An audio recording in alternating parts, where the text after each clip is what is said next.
अब तक आपने पार्ट 1 में देखा कि कैसे विजय गांव के लोगों से उस लड़की की जान बचाता है और अब वह लड़की उसे सब सच बताने पर राजी हो जाती है। अब आखिर वो क्या बताएगी विजय को अपने बारे में।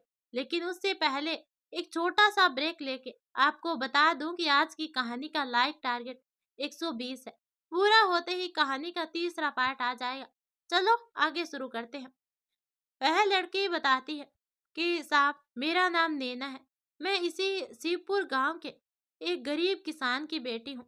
जब मेरा जन्म हुआ था तभी मेरी माँ की मौत हो गई थी। मेरी माँ की मौत के बाद मेरी दादी ने ही मुझे संभाला।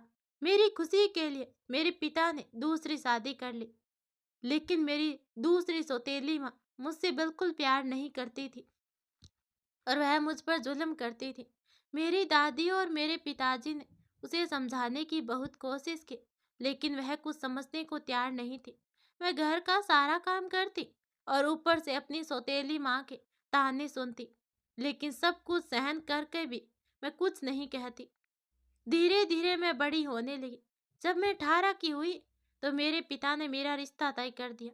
मेरे पिता चाहते थे कि मैं शादी करके पराए घर चले जाऊं, जिससे मुझे सब दुख दर्द से छुटकारा मिल जाए और साथ ही मेरे पिताजी को भी मेरी चिंता से मुक्ति मिल जाए।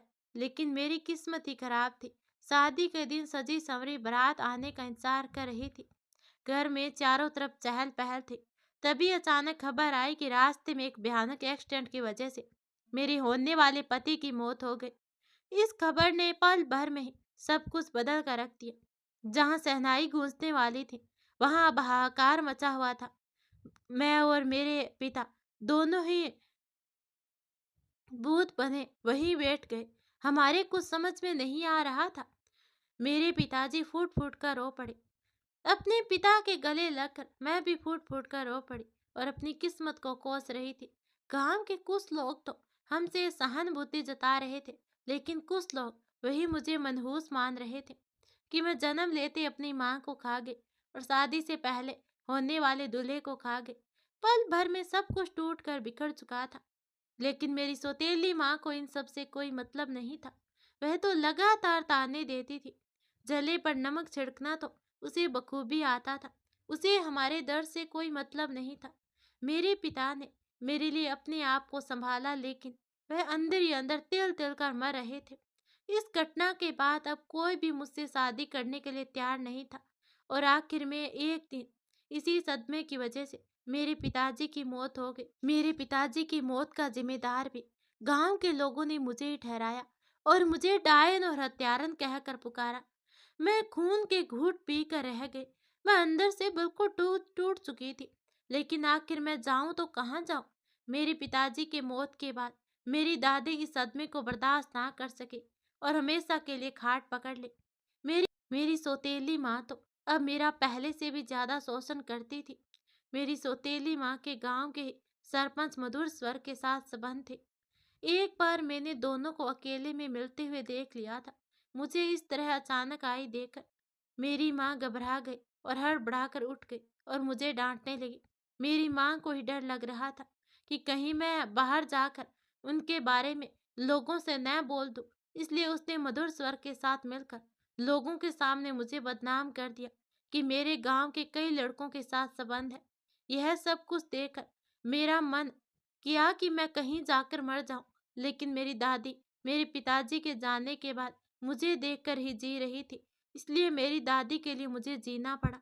धीरे धीरे दिन गुजर रहे थे, लेकिन मेरी माँ और मधुर स्वर के बीच अभी भी नाजायज मन बने हुए थे। मेरी माँ तो अब मुझे बेरहमी से पीटती थी और घर का सारा काम करवाती थी। वह मेरे साथ अमानवीय व्यवहार करती थी।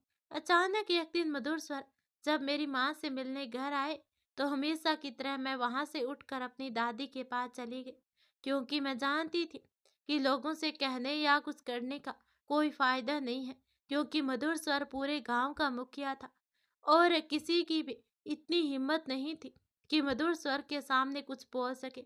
उस दिन मेरी दादी के पास मधुर स्वर ने मुझे बैठे हुए देख लिया और उनकी नीयत में खोट आ गई। अब वह मुझे पाने की चाहत रखने लगा था। वह मुझसे बातें करने के बहाने ढूंढता, लेकिन मैं उसे देकर ही अपना रास्ता बदल लेती थी। एक दिन उसने मेरी सौतेली माँ से मुझे पाने की इच्छा जताई। यह सुनकर मेरी सौतेली माँ गुस्सा हो गई, क्योंकि वह नहीं चाहती थी कि उसका प्रेमी किसी दूसरे लड़की पर नजर डाले। अब तो मधुर स्वर ने जैसे तैसे कर बात संभाल ली, लेकिन वह किसी भी हालत में मुझे पाना चाहता था। लेकिन एक दिन वह मेरी माँ से मिलने आया। उस समय मैं घर पर काम कर रही थी और मेरी माँ भी वहीं थी। जैसे ही वह आया और मैं जाने लगी, तो उसने मेरा हाथ पकड़ लिया। यह देखकर मेरी माँ को बहुत गुस्सा आया और उसने मेरा हाथ छुड़वाकर मुझे वहां से जाने के लिए बोल दिया। लेकिन उस दिन मधुर स्वर और मेरी माँ के बीच जमकर झगड़ा हुआ। मेरी माँ ने मधुर स्वर से साफ कह दिया कि मेरे होते हुए वह मुझ पर कोई नजर भी नहीं डाल सकता था। मैं नहीं जानती थी कि यह मेरी माँ का मेरे प्रति प्रेम था, या फिर वह नहीं चाहती थी कि उसका प्रेमी किसी और पर नजर डाले। मधुर स्वर ने मेरी माँ को समझाने की काफी कोशिश की, उसे लालच भी दिया, लेकिन मेरी माँ नहीं मानी। मधुर स्वर यह तो अच्छी तरह समझ गया था कि मेरी माँ के होते हुए वह कभी मुझे पा नहीं सकेगा। इसलिए उसने एक दिन अपने 2 आदमियों को मेरी माँ को मारने के लिए भेजे। जैसे उन आदमियों ने रात में सोती मेरी माँ के कमरे में घुसकर उस पर हमला किया, तो उसकी चीख सुनकर मेरी आंख खुल गई। मैं अपनी दादी के साथ सोती थी। जैसे मैं अपनी दादी के कमरे से भागकर अपनी माँ के कमरे में गई, तब मैंने देखा कि मेरी माँ के ऊपर उन दोनों आदमियों ने धारदार हथियारों से हमला किया था, जिससे मेरी माँ बुरी तरह तड़प रही थी। मैं यह सब देख ना सकी। 2 आदमी भी मुझे देखकर हड़बड़ा गए। मैंने भागकर एक आदमी के हाथ में जो तलवार थी उसे ले लिया और उस पर जमकर वार किया। उस समय मैं अपने होश में नहीं थी। मेरे वार की वजह से उसका आधा कान का हिस्सा कटकर नीचे गिर गया और वह दर्द से छटपटाने लगा। लेकिन उसका साथ कहीं लोगों को पता ना चल जाए, इस डर से उसे लेकर वहां से भाग छूटा। बाहर आकर उन लोगों ने हल्ला कर दिया और गांव के लोगों को इकट्ठा करके यह बोल दिया कि मैंने अपनी माँ की हत्या की है। और अब उन लोगों ने मेरी माँ की चिल्लाने की आवाज सुनी, तो वे लोग उसे बचाने गए। सब मैंने उन पर भी हमला किया। गांव के लोगों ने जब यह सुना, तो वो अंदर आए। उस समय मेरे हाथ में तलवार थी। मेरे हाथ में तलवार देकर गांव के लोगों ने समझा कि मैंने ही अपनी माँ की हत्या की है। सुबह होते ही पूरे गांव में खबर फैल चुकी थी कि मैंने अपनी माँ की हत्या की है। कोई भी मेरी बात सुनने के लिए तैयार नहीं था। मेरी दादी ने भी लोगों को समझाने की कोशिश की, लेकिन लोग मेरी दादी की बातों पर विश्वास नहीं कर रहे थे। मेरी माँ का अंतिम संस्कार किया गया और अब लोगों ने मुझे हत्यारन, मनहूस, डायन करार दिया था। गांव में पंचायत बैठी और मधुर स्वर ने मुझे अपनी जाति समाज से बेदखल कर दिया। मैं अपनी दादी के साथ अपने ही घर में घुट घुट कर जीने के लिए विवश हो गई थी। मैं अपनी बीमार बूढ़ी दादी को लेकर जाती तो कहाँ जाती, मेरा कहीं कोई ठिकाना नहीं था। गांव के लोग मेरी सूरत देखना पसंद नहीं करते थे। यहाँ तक कि गांव के कुएं पर से भी मुझे पानी भरने नहीं दिया जाता था। हम लोग भूखे मरने की हालत में आ गए थे। एक दिन रास्ते में मधुर स्वर ने अकेली देखकर मेरा रास्ता रोक लिया और कहा कि मैं उनकी बात मान लूं, लेकिन मैंने साफ इनकार कर दिया और गुस्से में उससे कह दिया कि मैं अपनी जान दे दूंगी, लेकिन अपनी इज्जत पर आंच नहीं आने दूंगी। बात मान यह सुनकर मधुर स्वर ने कहा कि मेरी बात मान ले, रानी बनाकर ऐश करेगी, वरना तेरी जिंदगी तो पहले से ही बर्बाद हो चुकी है और रही सही को और कर दूंगा। यह सुनकर मुझे गुस्सा आ गया। उस समय मेरे हाथ में कुल्हाड़ी थी। मैंने गुस्से में उसे कुल्हाड़ी दिखाते हुए कहा कि अकेली लड़की हूँ, तो यह मत समझता कि तुम मेरी इज्जत के साथ खिलवाड़ कर सको। माँ कसम, इस कुल्हाड़ी से तेरे इतने टुकड़े करूंगी कि गिनने वाला भी परेशान हो जाएगा। यह सुनकर वह गुस्सा हो गया और वहां से यह कहकर चला गया कि तुझे तो मैं देख लूंगा। एक दिन मैं अपनी दादी के साथ अकेली थी। रात के लगभग 10 बजे अचानक से मधुर स्वर चोरों की तरह मेरे घर में घुस आया। उसने मेरे साथ जबरदस्ती करने की कोशिश की और मैंने वहीं पास में रखी कुल्हाड़ी से उस पर वार कर दिया, जिससे उसके बाएं कंधे पर एक गहरा घाव हो गया और वह दर्द से छटपटाता हुआ अपनी जान बचाकर वहां से भाग छूटा। दूसरे दिन मधुर स्वर ने अपना घाव लोगों को दिखाते हुए एक मनगढ़ंत कहानी सुनाई कि मैं शमशान घाट में तंत्र मंत्र करती हूँ और उल्टी सीधी काली शक्ति का प्रयोग करती हूँ। इसलिए उसने मुझे रोकने की कोशिश की और मैंने उस पर वार किया। मैंने लोगों को समझाने की कोशिश की, लेकिन कोई मेरी बात सुनने तो दूर मेरी सूरत भी नहीं देखना चाहता था।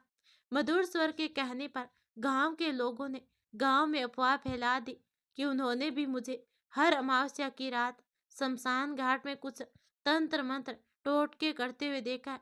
मेरे लिए तो पहले मुसीबत कम नहीं थी, अब यह और मुसीबत खड़ी हो गई। इतना सब कुछ करके भी उस पापी का मन नहीं भरा और फिर उसने मुझ पर एक और लांछन। यह कहकर नैना फूट फूट कर रोने लग गई। आगे नैना बताती है कि मधुर स्वर ने कुछ लोगों को कहकर उसे गांव में बदनाम करवा दिया कि उन लोगों ने मुझे अमावस्या की रात में शमशान घाट में कुछ तंत्र मंत्र करते देखा था। यह सुनकर गांव के लोग अब नैना से दूर रहने लगे। जब भी यह कहीं देख जाती तो गाली गलौज करते। यह सुनकर नैना फूट फूट कर रोने लगती है। तभी चे उसे हिम्मत देता है। फिर नैना अपने आंसू पोंछ देती है और कहती है, इतना ही नहीं साहब, गांव में मधुर स्वर ने अपनी ऊंची जान पहचान से गांव में एक अस्पताल भी खुलवा लिया। उस अस्पताल में गैर कानूनी काम होता है। गांव के कुछ लालची लोग बेटी नहीं चाहते, इसलिए गांव की औरतों का अस्पताल में चोरी छिपे अबॉर्शन करवा दिया जाता है और सारा इल्जाम मुझ पर डाल दिया जाता है कि मेरी नज़र पड़ने की वजह से औरत का बच्चा मर जाता है। लेकिन सच्चाई कुछ और ही है। ये इल्जाम लगाकर धक्के मारकर गांव से बाहर निकाल दिया। मैं जाती तो कहाँ जाती, अपनी दादी के साथ। इसीलिए इस पहाड़ी के पास आकर रहने लगी अपने गुजारे के लिए। मैंने यह कहकर नैना ने झोंपड़ी में से लाकर एक छोटी सी मिट्टी की बनी गुड़िया विजय को दिखाई, जो देखने में काफी खूबसूरत थी। साहब, यह हुनर मैंने अपनी दादी और अपने पिताजी से सीखा था। अब मैं यही सब कुछ बनाकर और शहर में बेचकर अपना गुजारा करती हूँ। बड़ी मुश्किल से मैं अपना और अपनी दादी का खर्चा चलाती हूँ। यहाँ से रोज कोसों पैदल जाकर मुझे साधन मिलता है, फिर वापस आते हुए रात हो जाती है। हर पल मैं घुट घुट कर जी रही हूँ। लेकिन उस ईवान को फिर भी चैन नहीं मिला और वह फिर आ धमका। उसे देखकर मेरा खून खोल उठा। वह मुझसे जबरदस्ती करने की कोशिश करता है। उससे पहले कि मैंने अपनी झोंपड़ी के बाहर जल रही मसाल को उठाकर उसका पीछा करना शुरू कर दिया। उसने मुझसे मसाल छीनने की उसने मुझसे मसाल छीनने की कोशिश की, लेकिन कामयाब ना हो सका। और साहब, मसाल से मैंने उस पर वार किया, जिससे उसके धोती में आग लग गई और उसका बायां पैर काफी झुलस गया। इसी घटना का बदला लेने के लिए मधुर स्वर ने सारा इल्जाम मुझ पर डाल दिया कि मेरी गलत नजर उनकी बहू गंगा पर पड़ गई, जिससे उसका होने वाला बच्चा पेट में ही मर गया। जबकि साहब, असलियत तो ये थी, गंगा के पेट में बेटी थी, जो मधुर स्वर नहीं चाहता था। इससे पहले भी मधुर स्वर अपने बेटे के साथ मिलकर गंगा का कई बार अबॉर्शन करवा चुके थे, क्योंकि उनके गर्भ में बेटी थी और हर बार सारा दोष मेरे ऊपर डाल दिया जाता। यहाँ तक कि गांव के लोग कहते कि एक और बेटे की चाहत में बार बार अबॉर्शन कराने की वजह से मधुर स्वर की बीवी की मौत हो गई। यह कहकर नैना विजय की तरफ देखते हुए कहती है, आप मुझे इंसाफ दिलाना चाहते हो ना, तो कीजिए छानबीन, तहकीकात और इंसाफ दिलाइए मुझे इंसाफ। यह सुनकर विजय कहता है, मैं तुम्हें इंसाफ जरूर दिला लूंगा और जो दोषी है उसे सजा। तब नैना उसके पास आती है और उसकी आंखों में देखते हुए कहती है, साहब, इतना कुछ जानने के बाद भी क्या आप मेरा हाथ थामना चाहोगे? यह कहकर वह विजय की तरफ देखती हुई यह कहकर वह विजय की तरफ देखती रहती है। तो विजय को सोचकर मुस्कुराकर उसका हाथ अपने हाथों में लेकर कहता है, मैं तुमसे प्यार तो पहले से ही करता था, लेकिन अब तुम्हारे बारे में सुनकर मेरे दिल में तुम्हारे प्रति इज्जत और बढ़ गई है। अरे, मैं तो अपने आप को भाग्यशाली समझता हूँ जो इतनी साहसी लड़की मेरी जीवन संगनी बनेगी। यह सुनकर नैना की आंखों में खुशी के आंसू झलक आते हैं और वह विजय के सीने से लग जाती है। उस रात विजय सारी रात नैना और उसकी दादी की रक्षा के लिए वहीं रहता है।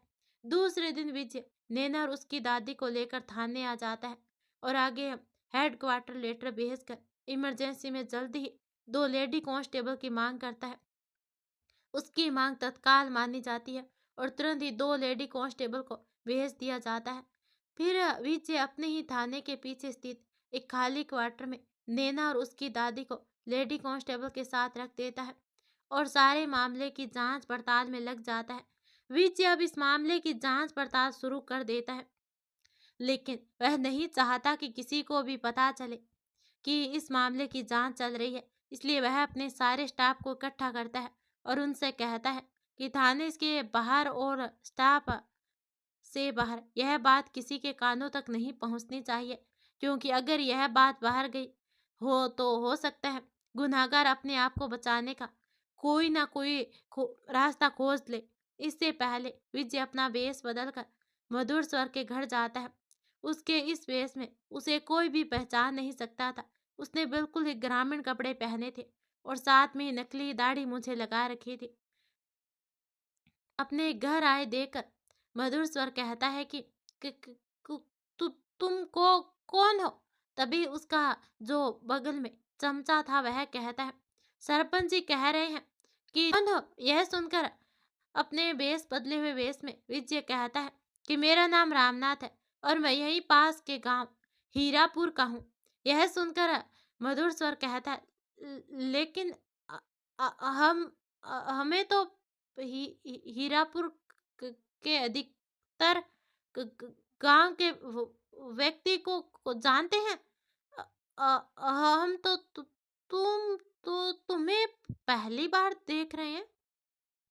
यह सुनकर सरपंच जी का चमचा कहता है, सरपंच जी कह रहे हैं कि हम तो हीरापुर गांव के अधिकतर व्यक्ति को जानते हैं। यह सुनकर विजय कहता है, आप सही कह रहे हो सरपंच साहब। जब हमारा विवाह हुआ था ना, तो मैं और हमारी बींदनी कमाने खाने के लिए शहर चले गए थे, लेकिन हमारी शादी को पूरा 17 साल हो गए और हम माँ बाप नहीं बन पाए। तो किसी ने हमें बताया कि गांव जाकर थारे घर के देवी देवताओं को प्रश्न करो। यह सुनकर हम वापस गांव में आकर बस गए और अपने देवी देवताओं की पूजा आराधना करने लगे और आखिर हमारे देवी देवताओं ने हमारी सुन ली और मेरे घर 2 जुड़वा बेटियों का जन्म हुआ है। एक तो शादी के इतने साल बाद बेटे का जन्म ना होकर बेटियों का जन्म हुआ है, वह भी एक साथ 2-2 बेटियों का। मुझे बेटी नहीं चाहिए, बेटा चाहिए, लेकिन क्या कर सकते हैं। आखिर फिर मेरी आखिर फिर मेरी बींदनी पेट से हुई और मैं उसे शहर लेकर गया। शहर के डॉक्टर को काफी रुपया पैसा खिलाया, तब जाकर जांच में पता चला कि हमारी बींदनी के पेट में अब की बार बेटी ही है। सरपंच साहब, अब की बार मेरे को बेटी नहीं बेटा चाहिए। मैंने शहर के डॉक्टरों से काफी कहा कि मुझे बेटी नहीं चाहिए, मुझे अपनी बीवी का अबॉर्शन करवाना है, लेकिन उन डॉक्टरों ने उसे गैर कानूनी बताकर मेरी बात नहीं मानी। सरपंच साहब, मैंने जब आपके यहाँ के अस्पताल के बारे में सुना तो मैं यहाँ आ गया। सरपंच साहब, चाहे जितना चाहे पैसा लग जाए, लेकिन मैं अपनी बींदनी का ऑपरेशन करवा कर रहूंगा। यह सुनकर सरपंच मधुर स्वर बनावटी गुस्सा दिखाते हुए बोला, "अ- यहाँ क्या कह रहे हो? यह सबने नहीं होता।" यह सुनकर विजय कहता है, देखिए सरपंच जी, मैं काफी मुसीबत में हूँ। आपको जितना चाहे पैसा मैं दूंगा। पैसे की कोई कमी ना है। शहर में हमारा 4 मंजिली का आलीशान मकान है और गांव में भी मैंने काफी जमीन खरीद ली है और लाखों रुपए मेरे बैंक खाते में है। और किसी ने मुझे बताया कि अगर मैं पैसे दूंगा तो मेरा काम यहाँ हो जाएगा, इसलिए मैं यहाँ आया हूँ।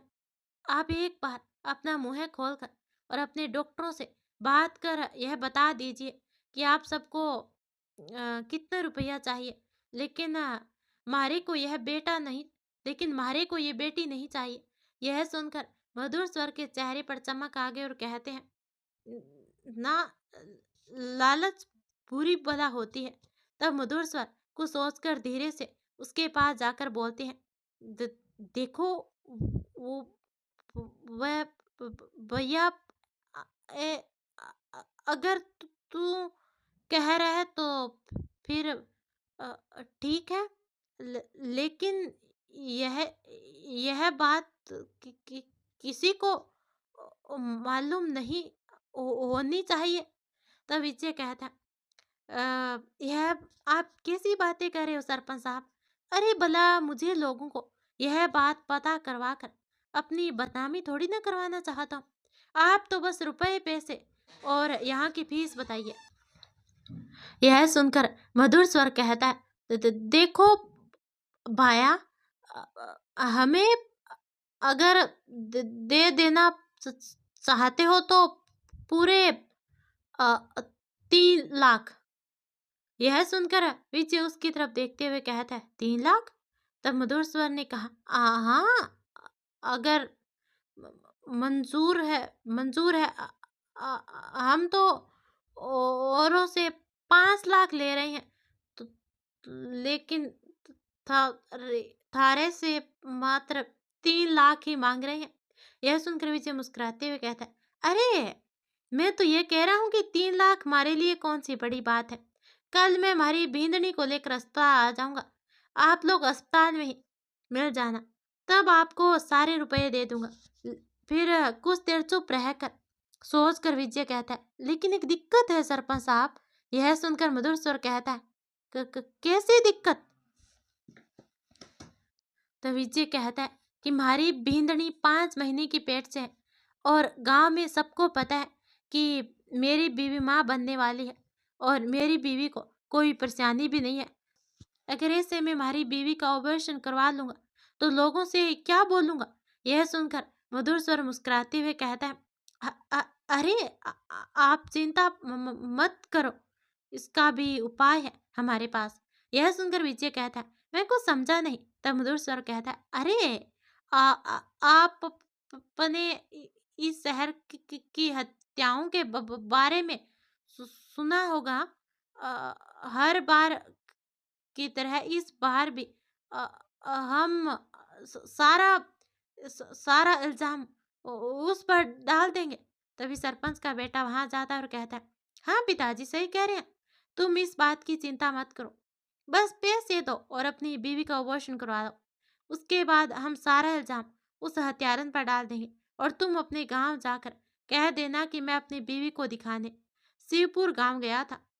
वह वहां लौटते समय उस हत्यारन की मनहूस नजर मेरी बीवी पर पड़ गई, जिससे उसका बच्चा पेट में ही मर गया। वैसे भी आसपास के गांव में वह हत्यारन इन सब कामों के लिए मशहूर है। मैंने खुद ने अपनी पत्नी गंगा का कई बार अबॉर्शन करवाया और सारा इल्जाम उस हत्यारन पर डाल दिया और किसी को शक भी नहीं हुआ। अरे यही नहीं, गांव के कुछ लोग भी चोरी छुपे पैसे के दम पर यह सब कुछ करवाते हैं और सारा इल्जाम हत्यारन पर डाल देते हैं। यह कहकर वह जोर जोर से हंसने लगा और बोला, लेकिन हमें पैसे पहले चाहिए। यह सुनकर विजय को पहले तो बहुत गुस्सा आया कि वह अभी दोनों बाप बेटों को भगा भगा कर मारे, लेकिन फिर उसने अपने आप को काबू में किया और कहा कि पैसे की आप चिंता ना करो, 3 लाख तो क्या, मैं इस खुशी में 11,000 ज्यादा भी दूंगा, लेकिन आप सब लोग हमारा काम करवा देना। यह सुनकर मधुर स्वर का बेटा कहता है, आप चिंता मत कीजिए, आपका काम हो जाएगा। तब मधुर स्वर मुस्कुराते हुए कहता है कि आप का काम हो जाएगा। यह सुनकर विजय उठा और कहता है, जी राम राम जी, अब मैं जाता हूँ। यह कहकर वो वापस थाने आ जाता है। थाने वापस आकर विजय नैना के पास जाता है। नैना उसी का इंतजार कर रही थी। विजय नैना से कहता है, नैना मुझे तुम्हें अकेले में कुछ बताना है। यह सुनकर नैना कहती है, बताओ, कोई नहीं है, दादी तो सो रही है और दोनों मैडम बाहर है। यह सुनकर विजय नैना का हाथ अपने हाथ में लेकर कहता है, नैना सच में तुमने बहुत कुछ सहन किया, निर्दोष होते हुए भी, लेकिन मैं तुमसे वादा करता हूँ कि मैं तुम्हारे गुनहगारों को सजा जरूर दिला के रहूंगा। यह कहकर विजय नैना को सारी बात बता देता है। तब नैना कहती है, साहब बात तो ठीक है, लेकिन मधुर स्वर बहुत ही चालाक और घटिया किस्म का आदमी है। वह सब कुछ पता लगाने के बाद भी सबूत मिटाने में माहिर है। यह सुनकर विजय कहता है, अब की बार ऐसा कुछ नहीं होगा। यह कहकर वह अपना मोबाइल निकालता है और नैना को सुनाते हुए कहता है, यह सुनो, रिकॉर्डिंग जो हुआ है, मैंने मधुर स्वर और उसके बेटे से बात करते समय चोरी छिपे की थी। यह सुनकर नैना खुश हो जाती है और फिर अचानक उसका चेहरा गुस्से में तमतमाने लगता है। वह कहती है, अब तो उस शैतान को कोई नहीं बचा सकता। यह कहते ही उसकी आंखों से आंसू निकलने लगते हैं। तभी से उसके आंसू पहुंचते हुए कहता है, बस नैना, बहुत रो ली तुम, बहुत आंसू बहा लिया, लेकिन अब नहीं। अब आंसू बहाने का वक्त उस मधुर स्वर और उसके बेटे का है। तुम बस मुझ पर विश्वास रखो। यह सुनकर नैना कहती है, मुझे आप पर खुद से भी ज्यादा विश्वास है। तब विजय उसे अपने गले से लगा लेता है और कहता है, बस हिम्मत रखना, देखना मैं कैसे उस मधुर स्वर और उसके बेटे को उसके किए की सजा दिलाता हूँ। दूसरे दिन विजय एक लेडी कांस्टेबल बीना को एक मिशन के बारे में बताता है और उसे झूठा नाटक करने के लिए अपनी अपनी बीवी बनने के लिए कहता है। बीना ग्रामीण कपड़े पहनकर पर्दा कर विजय के साथ अस्पताल जाती है और उसने कपड़े पहनकर ऐसा वेश बनाया जैसे वह 5 महीने की गर्भवती हो और विजय और उसके विजय अपने ग्रामीण वेशभूषा में आ जाता है। अस्पताल में उसे मधुर स्वर और उसका बेटा मिल जाता है। वे लोग कहते हैं, आइए रामनाथ जी, आइए। फिर मधुर स्वर का बेटा धीरे से विजय के पास आकर कहता है कि पैसे लाए हो क्या तुम? विजय कहता है, हाँ। तब मधुर स्वर का बेटा कहता है, चलो अंदर, तुम्हारा काम जल्दी हो जाएगा। तभी अचानक एक औरत को उसका पति और सास जबरदस्ती पकड़ कर लाते हैं। वह औरत रोते हुए चिल्लाकर कहती है, मैं अबॉर्शन नहीं करवाऊंगी, नहीं करवाऊंगी। मैं अपनी बेटी को अपने पेट में नहीं मरने दूंगी। यह सुनकर उसका पति उसके गाल पर 2-3 चमाचे रखता है और कहता है, मुझे बेटी नहीं चाहिए, बेटा चाहिए। तब वह औरत कहती है, तुम पापियों ने पहले भी मेरी बेटी को पेट में मरवा दिया और इस बार भी तुम्हें पाप करना चाहते हो, लेकिन मैं अपने जीते जी नहीं करने दूंगी। तब उसकी सासू माँ कहती है कि बेटा, यह डायन पता नहीं कब सुधरेगी। पिछली बार भी जब हम इसका अबॉर्शन करवाने लाए थे तो कैसे भाग गई थी। तब उसका बेटा कहते हैं, लेकिन आज यहाँ जाएगी माँ, यह इसे अबॉर्शन करवाना ही होगा। यह सुनकर विजय का खून खौल उठता है। जैसे ही उस महिला को अंदर कमरे में अबॉर्शन के लिए ले जाया जाता है, वो जोर जोर से रोती चिल्लाती है। तब मधुर स्वर का बेटा कहते हैं, तब तक हम पैसे गिन लेते हैं जब तक इसका अबॉर्शन होता है। जैसे ही उस महिला को कमरे में ले जाया जाता है, लेडी कांस्टेबल बीना उसके पीछे चल देती है और वह और जोर जोर से रो रही थी। जिसे मधुर स्वर का बेटा विजय के हाथ में पकड़ी बैग लेने के लिए आगे बढ़ता है, वैसे ही वेश बदला विजय उसके गाल पर एक तमाचा जड़ देता है। तमाचे की आवाज इतनी जोर की थी कि अस्पताल में मौजूद सभी उस तरफ देखने लगते हैं। उधर बीना भी एक झटके से दरवाजा खोल देती है और उस औरत के पति और ससुर पर अपनी गन तान देती है और कहती है, मैं लेडी कांस्टेबल बीना। उधर विजय भी अपने नकली दाढ़ी मुझे हटा देता है। विजय को देखकर मधुर स्वर और उसका बेटा हैरान रह जाते हैं और मधुर स्वर का बेटा कहता है, लेकिन यह सब तुमने अच्छा नहीं किया। तुम हमारा कुछ नहीं बिगाड़ पाओगे। यह सुनना था कि यह सुनना था कि विजय एक और तमाचा उसके गाल पर जड़ देता है। तब मधुर स्वर कहता है, देखो देखो दरोगा जी, आपको जितना पैसा चाहिए मैं दूंगा, लेकिन इस मामले को यही रफा दफा कर दो। तब विजय को और ज्यादा गुस्सा आ जाता है और वह दोनों बाप बेटे को पकड़कर थाने ले जाता है। उधर बीना भी उस औरत के साथ उसके सास और पति को थाने ले आती है। मधुर स्वर की गिरफ्तारी से पूरे गांव में हल्ला मच जाता है। जैसे ही कुछ लोग जो इन सब के से अनजान थे उन्हें पता चलता है यह सब काम मधुर स्वर अपने अस्पताल में करवाता है चोरी छिपे, तो वे लोग भी गुस्सा हो जाते हैं। थाने लाकर मधुर स्वर और उसके बेटे से जुर्म कबूल करने के लिए कहता है, लेकिन वे लोग साफ इनकार कर देते हैं।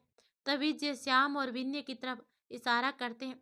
श्याम और विन्य उनके साथ मार पिटाई शुरू कर देते हैं। उधर बीना और विजय उन महिला से कहता है कि क्या आप अपने पति, सास और इन लोगों के खिलाफ गवाही देना चाहोगी?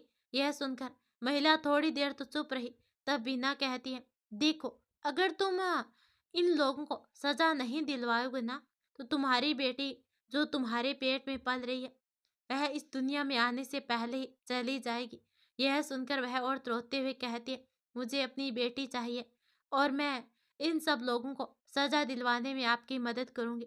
यह यह सुनकर उस औरत के पति और सास उसके पैरों में पड़ते हुए कहते हैं, हमें माफ कर दो, भगवान के लिए ऐसा ना करो। तब वह औरत अपने आंसू पोंछते हुए कहती है, मैं तुम पापियों को अपने किए की सजा दिलवा कर रहूंगी। कि तुम्हारी वजह से पहले भी मैं एक बार अपने पेट में पल रही उस मासूम बच्ची को खो चुकी हूँ, और अब तुम इसकी भी जान लेना चाहते हो। तुम्हें तुम्हारे किए की सजा दिलवा के रहूंगी। उधर मारपीट की वजह से मधुर स्वर और उसका बेटा भी अपना सच बता देते हैं, जिन्हें विजय टेप रिकॉर्ड में रिकॉर्ड करवा लेता है। फिर विजय अपने टीम के साथ उस लड़की के घर जाता है, जिस लड़की को मधुर स्वर का बेटा किडनैप करके ले गया था। नैना ने उसकी जान बचाई थी। पहले तो लड़की के माता पिता किसी भी बारे में बात करने से साफ इनकार कर देते हैं। तब विजय कहता है, अगर आप आज उस मधुर स्वर के डर से कुछ नहीं बता रहे हो, यह गलत है, क्योंकि आपकी गवाही उन दोनों बाप बेटों को सजा दिलवा सकती है। और अगर जरा सोचो, उस दिन तो नैना ने तुम्हारी बेटी को बचा लिया। अगर अब तुम्हारी बेटी को और अगर अब तुम्हारी बेटी जवान हो गई है, अगर वही मधुर स्वर का बेटा फिर तुम्हारी बेटी के साथ कुछ गलत करे, तो क्या तुम लोग ऐसे ही चुप रहोगे? अरे नैना ने तुम्हारी बेटी को बचाकर तुम्हारे ऊपर एहसान किया, और तुमने उसके एहसानों का फल उसे इस तरह दिया। यह सुनकर उस लड़की की माँ की आंखों में आंसू आ जाते हैं और वह कहती है, चाहे कोई मेरा साथ दे या ना दे, लेकिन मैं उस कूटे मधुर स्वर और उसके बेटे के खिलाफ गवाही जरूर दूंगी, और मेरी बेटी भी देगी। नैना निर्दोष है साहब, लेकिन हम क्या करते, हम भी मजबूर थे। फिर उस औरत के यह कहने पर उसका पति भी कहता है, हाँ साहब, उन लोगों ने हमें काफी डराया धमकाया, काफी परेशान किया, लेकिन हम चुप नहीं रहेंगे, हम गवाही देंगे। आपने सच ही कहा है कि कल जब हमारी बेटी जवान होगी तो उसके साथ कुछ भी हो सकता है। अगर हम इस तरह डरते रहेंगे तो कब तक रहेंगे? नैना बेटी बिल्कुल निर्दोष है। मधुर स्वर और उसके बेटों ने उसकी जिंदगी उसके जीते जी नरक बना दी, लेकिन अब हम चुप नहीं रहेंगे साहब। यह सुनकर विजय के चेहरे पर मुस्कान आ जाती है। उधर विजय अपने टीम के साथ उन दो लोगों के यहाँ भी आ जाता है, जिन्होंने नैना की मां की हत्या की थी। पहले तो वे लोग भागने की कोशिश करते हैं, लेकिन विजय अपनी टीम के साथ उन्हें पकड़ लेता है। उन्हें थाने लाया जाता है। वह लोग सच बोलने से इनकार कर रहे थे, लेकिन उन्हें भी इस तरह विन्य और श्याम पीट पीट कर अधमिरा कर देते हैं, और अधिक पीट पीट कर अधमरा कर देते हैं, और आखिरकार वो लोग भी सच बोल देते हैं। उनका सच भी टेप रिकॉर्डर में रिकॉर्ड किया जाता है, और फिर विजय आगे की कार्रवाई करता है। आखिर विजय की मेहनत रंग लाती है, और सभी सबूतों और गवाहों के आधार पर मधु और मधुर स्वर और उसके बेटे को सजा सुनाई जाती है। मधुर स्वर के 20 साल की और उसके बेटे को 15 साल की सजा सुनाई जाती है। नैना की मां की हत्या करने वाले दोनों लड़कों को भी 10 साल की सजा सुनाई जाती है। वही वह औरत जिसका उसकी सास और पति जबरदस्ती का अबॉर्शन करवाना चाहते थे, उन्हें 6 महीने की सजा सुनाई जाती है, और साथ में सख्त हिदायत दी जाती है कि उन्होंने कभी मेघा के साथ कुछ गलत करने का सोचा, सख्त सजा दी जाएगी। जब गांव के लोगों को सारी सच्चाई पता चलती है, तो वे लोग नैना से माफी मांगते हैं कि उन्होंने उसके साथ जितना कुछ गलत किया है, उन्हें कितना कुछ कहा। नैना यह सब कुछ देखकर अपने आंसू रोक नहीं पाती है। नैना वापस अपनी दादी के साथ अपने पुराने घर में गांव में रहने लग जाती है। अब तो गांव के लोग पंचायत से ज्यादा कानून पर विश्वास करने लगे थे। विजय अब एक दिन नैना से मिलकर कहता है कि वह अब जल्दी ही वापस अपने घर जाएगा, ना तो अपने माता पिता को सारी बात बताकर उससे शादी कर लेगा। यह सुनकर नैना बहुत खुश हो जाती है और विजय के गले लग जाती है। कुछ दिन के बाद विजय कुछ दिन की छुट्टी लेकर वापस अपने घर आता है। उसे अपने घर आए देखकर उसके घर वाले काफी खुश हो जाते हैं। वे सब लोग विजय से उसके वहाँ रहने का हालचाल पूछते हैं। तब विजय कहता है कि सब कुछ ठीक ठाक है। उसकी माँ उसके लिए तरह तरह के पकवान और व्यंजन बनाने लगती है। तब विजय अपने परिवार से मिलकर बहुत खुश होता है। और आखिरकार जब सब लोग खाना खा रहे होते हैं, तब विजय नैना के बारे में सबको बता देता है। नैना के बारे में सुनकर सभी घर वाले हैरान होते हैं। तब विजय के पापा कहते हैं कि विजय, मैंने तुम्हारा रिश्ता अपनी दोस्त की बेटी के साथ कर दिया है। यह सुनकर विजय कहता है, लेकिन पापा, मैं नैना से प्यार करता हूँ और नैना से शादी करूंगा। तब विजय के पापा इस रिश्ते के लिए सख्त मना कर देते हैं, लेकिन विजय अपनी जिद पर अड़ जाता है। आखिरकार विजय की जिद के आगे और उसकी माँ के समझाने पर उसके पापा भी मान जाते हैं और विजय का रिश्ता नैना से करने के राजी हो जाते हैं। सब लोग विजय के साथ शिवपुर गांव पहुंचते हैं। नैना को देखकर सभी घर वाले बहुत खुश हो जाते हैं। फिर विजय के पापा विजय से कहते हैं, सच में बेटा, तुमने तो नैना के रूप में एक हीरा खोज निकाला। अब मेरे मन में कोई शिकायत नहीं है। फिर सब गांव वालों की सहमति से नैना का विजय के साथ विवाह हो जाता है। और नैना जब विदा होकर अपने ससुराल आती है, तो वह कहती है कि मैं अपने साथ साथ अपनी दादी को भी रखेगी। यह सुनकर सभी घर वाले हामी भर देते हैं। फिर नैना अपने ससुराल आ जाती है। कुछ दिन अपने ससुराल में रुककर वह फिर विजय के साथ शिवपुर गांव चली जाती है और विजय के साथ अपनी दादी के साथ अपने पुराने घर में रहने लग जाती है। वही विजय वापस थाने में अपनी ड्यूटी ज्वाइन कर लेता है। सब कुछ ठीक ही चल रहा था। नैना और विजय की शादी के लगभग 8 महीने के बाद विजय का ट्रांसफर जयपुर हो गया। ट्रांसफर होने से विजय नैना और उसकी दादी को अपने साथ लेकर वापस अपने घर आ जाता है। सभी विजय और नैना के आने से बहुत खुश थे। नैना की सास नैना से बहुत प्यार करती थी। सभी उसका अच्छे से ख्याल रखते थे। लेकिन विजय की बहन उसे नैना बिल्कुल पसंद नहीं थी। वह नैना को गांव की गंवार समझती थी।